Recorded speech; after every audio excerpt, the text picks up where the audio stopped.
Welcome, listeners. Tonight, we're going to do something a little different. We're stepping away from the usual analysis to just bear witness, really. We're going to share some true experiences, accounts from people caught in moments of, well, just inexplicable terror, chilling encounters, things like that. Yeah, these aren't polished stories. They're raw. Yeah.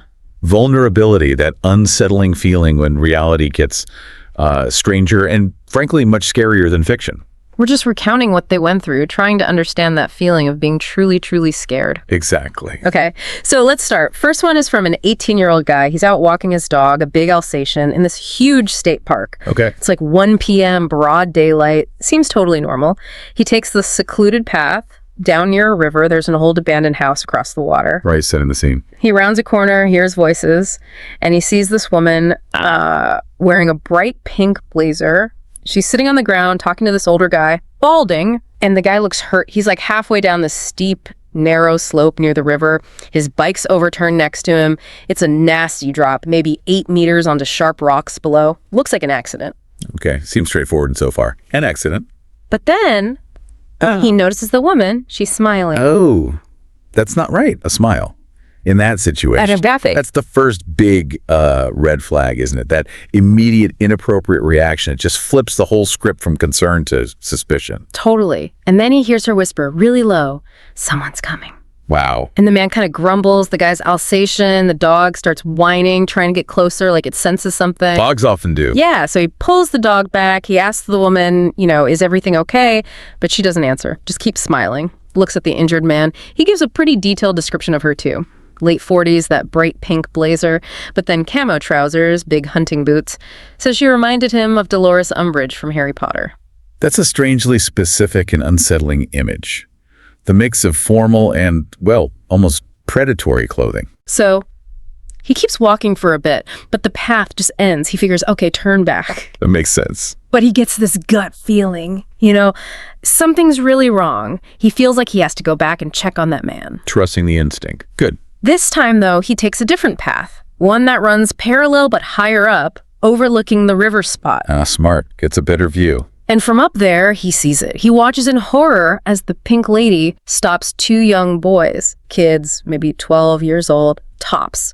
Oh, no. She's telling them the man is stuck. He needs their help to get up. Actively recruiting children. That's deeply disturbing. Yeah. That shows clear, calculated, malicious intent right there. It gets worse. From his viewpoint, he sees the supposedly injured man move. He shifts his bike further down to an even steeper, more dangerous part of the path. What? Yeah. And then he deliberately lies back down, staging the injury again. So it was all fake. The whole thing was a setup. Completely. The pink lady was actively luring these boys into a trap, an ambush, basically, with this guy who wasn't hurt at all. Unbelievable. He tries to call 101, the non-emergency police number over there, but his phone... No credit. Can't make the call. Terrible timing. Just awful. So he has to loop all the way back around again. When he finally gets near them on that narrow path, he hears them arguing. Arguing? About what? He overhears the man say something like, "Now where are we meant to go? If you weren't such a spooky bitch, those boys would have come down." Spooky bitch. Wow. Okay. And the woman snaps back, "Hey, you were the one that said we couldn't tackle that big guy." Tackle the big guy. Meaning him. The one telling the story. That's what he assumes, yeah. They were talking about tackling him. So not only were they targeting children, but they'd assessed him as a potential victim too. That casual discussion about violence, it just confirms how predatory they were. The accident was pure theater. He panics then, obviously, makes sure they see him, pulls his dog really close, and just walks past them quickly on that narrow path. He said the man gave him the dirtiest of looks. I bet. And the lady. She flashed this toothiest yellow smile he'd ever seen. Just pure creepiness. Chilling. He admits he was terrified. Just ran as fast as he could straight out of the woods. Don't blame him one bit. Luckily, when he got out, he bumped into a local government official, like a park ranger or something. Turns out, those 2 boys the lady tried to lure, they were suspicious too. Oh, thank goodness. Yeah, they had already reported it. Said this lady claimed her husband fell, needed help, but something felt off, so they didn't go down. They hadn't fallen for it. Police were already on the way. Smart kids. Wow. That instinct again. He says he's definitely not going back to that part of the woods. And then he adds this really chilling final note. Possibly unrelated, he says, but a body was found in that same area about 2 years before this happened. Ugh. Just leaves you wondering, doesn't it? Okay, let's shift gears. From the woods to, well, home invasion, but a really weird one. Okay. This account is from someone who was home alone for the weekend, family's away, middle of the night, someone tries to break in. Right. Terrifying enough. But here's the detail. The intruder didn't try to force the door. They used a spare key. A spare key? Wow. Okay, that changes things significantly. Yeah. Luckily, the door was also locked from the inside, like with a deadbolt or chain. So the key didn't work. They couldn't get in. That's fortunate. But the key, that implies a frightening level of knowledge. That's not random. Exactly. That's what got to the user. They'd been up late until maybe 3 a.m. All the lights were on, so whoever it was knew they were home. Right. Not just trying an empty house. And they knew where the spare key was hidden. A spot the user says only they knew about and used, not somewhere obvious. Which suggests either a personal connection, someone they know, or sustained observation. Stalking, basically. That's the implication. They were being watched, stalked. Finding the door like that the next morning, knowing someone tried the key while they were inside. Yeah. Deeply unsettling. Absolutely. The psychological impact of that is huge. It's not just about the lock. It's about knowing someone has that level of insight into your private life, your routines, your safe space. Okay, this next one. This is a long haul. 7 years. 7 years. Of what? A family woman, husband, their autistic 19-year-old son living in government housing, and they experienced this prolonged, escalating campaign of psychological torment. It's the only way to describe it. Wow. Okay. How did it start? Really subtly. For months, their power kept getting turned off at the mains outside, always at night. Just annoyance, right? Annoying, yes, but also unnerving if it keeps happening. Then, clothing started disappearing. 2 very specific items. A unique gray and black t-shirt and a hand-embroidered dress, gone for 2 years. 2 years? Yeah. And then one day, they just reappear, neatly laid out on their bed. Whoa, okay, that's not theft. That's a message. That's deliberate mind games. Gaslighting territory. Exactly. And the weird stuff just kept coming. They found KFC leftovers tucked amongst their pot plants in the backyard. Random. Bizarre. Then, women's Goth-style clothes, not theirs, turned up on their washing line. And then, the user's own underwear started vanishing from the line. Ugh, violation of privacy, escalating strangeness. Inside the house, too. Objects moving. Things disappearing, then reappearing in really obvious places, like right on a table they know they just cleaned moments before.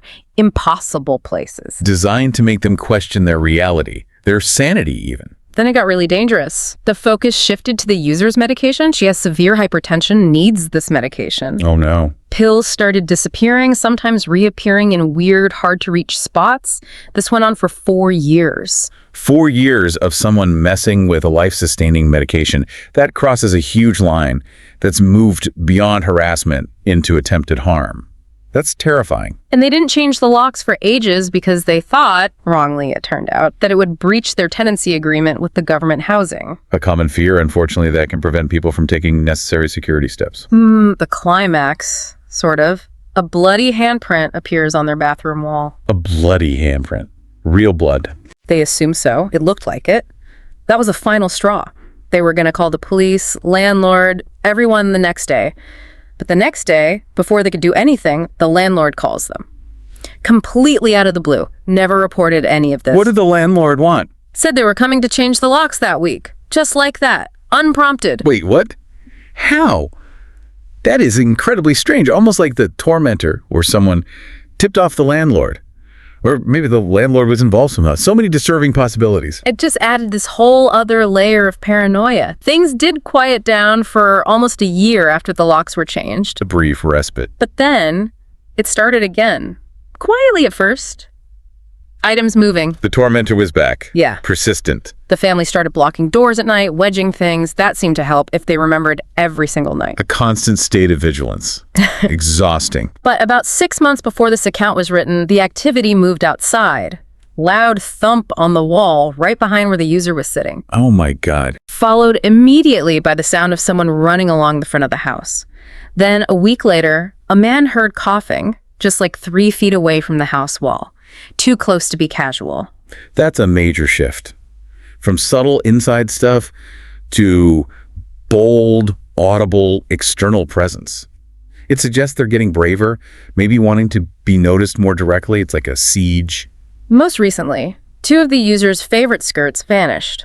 Weeks later, they reappear. neatly folded, but hidden under other stuff that hadn't been disturbed. Still playing those games. The hiding suggests continued access. Their phone started autofilling an address, a computer repair place like 1,000 kilometers away, an address they've never searched for, never heard of. Digital intrusion now, too. That's a disturbing development. The hot water system, the switches outside near their bedroom, was found turned off overnight, and just 3 days before writing this, their son's shoes. The autistic son. Yeah, the one who's really ritualistic, always puts his shoes in the exact same spot. They disappeared. Targeting his routine, his stability.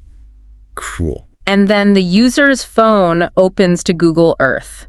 Not somewhere they looked up recently, but a random remote spot in Turkey they've never searched for. It's constant barrage, isn't it? Physical, psychological, digital. Designed to make them feel utterly powerless and watched. The final detail. A piece of crystallized ginger, taken from a jar they have, placed on top of 2 used cups near the sink. One cup had lipstick on it, not the user's shade. Leaving a calling card almost. A deliberate, unsettling sign of their presence. Asserting dominance. They still have no answers, no idea who or why, and they're planning, again, to change the locks as soon as they can afford it. 7 years of this. The long-term psychological damage. It's hard to even imagine. Okay, one last story. This one's short, sharp, and deeply disturbing. Takes place in downtown Charleston. Charleston, okay. It's from a 20-year-old guy just started living alone. He had this belief, if he just minded some business, was kind, people would leave him alone. A nice belief to have, but sadly, not always how the world works. Yeah, he found that out the hard way. It was a Tuesday night, about 3 a.m. He's coming home from drinks with friends, definitely drunk, biking back to his apartment. Uh-huh.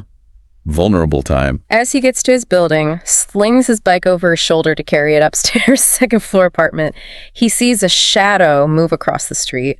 Peripheral vision. That little flicker of unease. The streets are dead quiet. Empty. This is 3 a.m. He doesn't think too much of it, just starts heading up the stairs, getting his keys out. Okay. The shadow crosses the street. Slowly. Comes towards the stairs. He hears a voice, just, hey! Oh, here we go.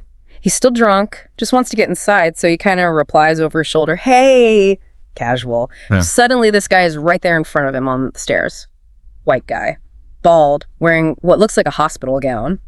A bloody hospital gown.